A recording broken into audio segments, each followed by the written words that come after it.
Hai guys, welcome back to my channel.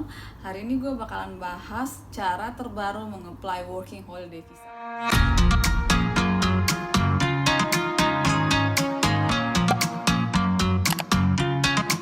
So, basically gue bakalan nyontek dari blognya Ines ya. Ines ini di blognya dia. Ines ini anak baru, dia baru apply working holiday visa kayaknya tahun ini apa tahun kemarin. Jadi dia tahu cara terbaru untuk apply working holiday visa. Kalau teman-teman mau mampir di blognya dia bisa baca di sini, dan kalau ada pertanyaan soal cara apply-nya, kalian juga bisa tanya sama dia atau komen di bawah. Oke, langsung aja. Jadi cara terbaru ini beda banget ya sama cara tahun 2 tahun lalu waktu gua nge-apply. Kalau menurut Ines ini lebih bagus karena lebih transparan, terus lebih gampang, dan mereka bisa nentuin sendiri kapan mau interview. Jadi itu lebih gampang. Nah, sebenarnya untuk informasi syarat, kapan, dan lain-lain itu semuanya sudah ada di webnya imigrasi. Jadi teman-teman bisa langsung ke sana aja di web imigrasi. Tapi gue bakalan bahas lagi satu persatu di sini biar teman-teman lebih puas. Oke guys, jadi kalau sebelum kalian bisa nge-apply working holiday visa, kalian harus dapat surat sakti dari imigrasi Indonesia. Apa surat sakti itu? Itu adalah SRPI, yaitu Surat Rekomendasi Pemerintah Indonesia. Jadi dengan surat ini kalian baru bisa meng-apply working holiday visa. Kalau nggak ada surat ini kalian nggak bisa nge-apply. So, yang pertama harus kalian tahu adalah syarat dan cara mendapatkan SRPI. Ada di webnya imigrasi, akan gue cantumin di sini. Kalau kita ngelihat dari webnya imigrasi, di situ sudah ada kolom untuk hal umum, penjelasan mereka, kemudian ada persyaratan, kemudian ada prosedur, kemudian ada pengumuman, dan frequently asked, yang sering ditanyakan orang-orang, terus kontak yang bisa dihubungi. Nah, gue bakalan bahas dari yang pertama, yaitu persyaratan. Nah, di persyaratan ini kalau di imigrasi kita bisa lihat ada 5 hal yang perlu diperhatikan. Yang pertama itu mereka mencantumkan bahwa durasi waktu pengisian formulir itu hanya 10 menit. Jadi kalau teman-teman tahu, kalau yang terbaru sekarang itu kalian harus tahu kapan tanggal dibukanya, dan jam berapa, dan pada saat itu teman-teman harus segera mengupload semua dokumen yang dibutuhkan untuk apply teman. Tapi karena kalian bersaing dengan ribuan teman-teman yang lain, makanya kadang-kadang error atau ada kendala ini dan itu. Makanya teman-teman harus perhatikan syarat yang kedua, yaitu kalian harus memastikan bahwa dokumen kalian sudah di-scan dalam bentuk PDF dan kapasitas minimalnya itu 60 kilobyte. Jadi teman-teman harus perhatikan ini ya, biar dokumen kalian nggak terlalu besar. Kalau saran beberapa teman-teman sih sebaiknya kalian usahain biar sekecil mungkin, karena kadang-kadang kalau misalnya lagi down katanya webnya bisa tiba-tiba di drop lagi maksimumnya. Jadi sebaiknya usahakan sekecil mungkin biar gampang uploadnya. Nah, yang ketiga ini mereka menyantumin soal dokumen persyaratan. Jadi yang harus teman-teman siapin yang pertama yaitu foto terbaru dengan latar belakang warna putih. Jadi ambillah foto yang terbaru kalian, biasanya sih minimal 6 bulan ya, dan latarnya warna putih.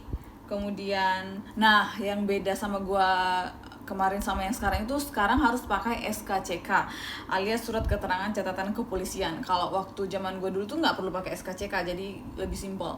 Kalau sekarang kalian harus pakai SKCK, dan itu minimal dikeluarkan setingkat kepolisian daerah atau Polda. Jadi untuk itu kalian harus memastikan bahwa yang minimal Polda yang ngeluarin SKCK kalian. Nah, kalau menurut karena kan waktu itu gue nggak perlu ngecantumin SKCK ya guys, jadi gue nggak tahu cara apply-nya gimana. Tapi kalau menurut blognya si Ines ini, jadi kalian harus minimal ke Polda. Lalu dokumen yang dibutuhkan itu adalah bawa fotokopi KTP, bawa paspor, bawa akte lahir, bawa KK, dan 6 lembar pas foto 4x6 dengan backgroundnya merah. Dan biaya pembuatannya adalah sebesar 30.000 untuk berlaku selama 6 bulan. Kemudian yang ketiga, tentu saja kalian harus punya kartu tanda penduduk. Terus yang keempat, paspor dengan masa berlaku tidak kurang dari 18 bulan sejak pemilihan tanggal wawancara. Jadi minimal 18 bulan dari kalau wawancara kalian masih aktif ya. Kemudian yang kelima itu kalian harus mengupload ijazah juga. Jadi untuk ijazah pendidikan ini syaratnya kan minimal kalian harus D3 atau S1. Jadi kalian harus menunjukkan dengan bukti ijazah kalian. Atau kalau misalnya kalian masih mahasiswa aktif, ada surat keterangan bahwa kalian masih termasuk mahasiswa aktif di salah satu universitas. Kayaknya sih minimal harus kuliah 2 tahun ya. Kemudian yang keempat ini yang paling sering ditakutin oleh anak-anak calon WHV itu adalah sertifikat IELTS. Nah kalau kalian mau tahu gimana cara gue bisa dapat IELTS itu, kalian bisa klik link di atas. Di situ gue paparin tips gue bisa dapat IELTS. Yang notabene bahasa Inggris gue kacau balau banget dulunya. Kemudian gue belajar banyak tips dan semuanya di situ. Kemudian gue bisa dapat seenggaknya dapat 6 ya. Nah untuk sertifikat IELTS ini mereka bagi 2 lagi. Yang pertama, kalau misalnya kalian kuliahnya dalam negeri, kalian wajib menyertakan sertifikat IELTS dengan skor minimal 4,5. Tapi kalau kalian kuliah di luar negeri nggak perlu, jadi kalian bisa langsung apply aja. Kemudian syarat yang kelima atau yang syarat yang terakhir yaitu di rekening kalian harus ada 5.000 dolar Australia, atau itu sekitar, karena kursnya naik turun, sekitar 55 sampai 60 juta rupiah gitu ya. Jadi itu harus ada di rekening kalian. Kalau saran gue sih sebaiknya itu di rekening kalian biar gampang, tapi sebenarnya bisa juga pakai rekening orang tua dengan masih ada surat yang harus dilampirkan seperti surat kuasa, harus satu kakak dan sebagainya. Jadi kalau kalian mau agak repot ya kalian boleh pakai rekening orang tua, tapi kalau kalian mau yang gampang pakai rekening kalian.